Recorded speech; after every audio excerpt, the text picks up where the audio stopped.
आज की दुनिया में लोगों के पास किसी की मदद करने के लिए समय नहीं है, लेकिन अगर किसी का काम बिगाड़ना हो तो फिर उनके पास समय ही समय है।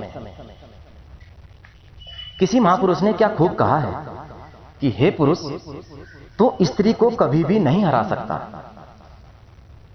क्योंकि स्त्री जीतना ही नहीं चाहती। इतना याद रखना कि हराया उसको जा सकता है जो जीतने की चेष्टा करता है, और आदमी को औरत की ताकत का अंदाजा उसी वक्त लगा लेना चाहिए जब उसे लेने के लिए पूरी बारात जाती है और वो शेरनी उधर से अकेली आती है। तेवर और जेवर, ये दोनों चीजें संभाल कर रखनी चाहिए। इनको यूं बात बात में हर किसी को दिखाया नहीं जाता।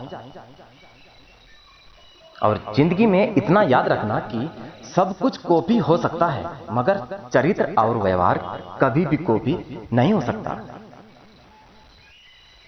और ध्यान से सुने, माफी मांगने से यह साबित नहीं होता कि हम गलत और दूसरा सही है।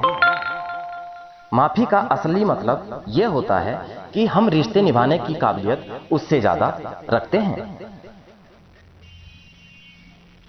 और वक्त भी सिखाता है और टीचर भी सिखाता है, पर दोनों में फर्क सिर्फ इतना है कि टीचर सिखाकर इम्तिहान लेता है और वक्त इम्तिहान लेकर सिखाता है।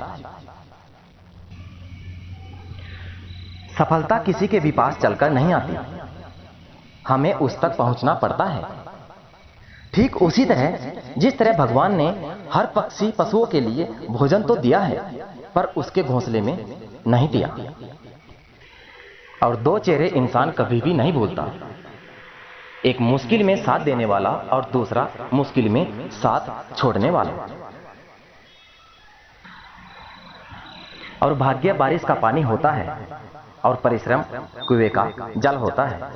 बारिश में नहाना आसान तो है, लेकिन रोज नहाने के लिए हम बारिश के सहारे नहीं रह सकते। इसी प्रकार भाग्य से कभी कभी चीजें आसानी से मिल जाती हैं, किंतु हमेशा भाग्य के भरोसे नहीं जी सकते। आज का हमारा जीके का सवाल है कि औरतें सबका लेती हैं पर देती किसी को नहीं। बताओ क्या? अगर आपको इस सवाल का उत्तर पता है तो अच्छी बात है, कमेंट बॉक्स में जरूर बताना, अन्यथा मैं आपको इसका उत्तर बता देता हूं। इस सवाल का उत्तर है कंधा।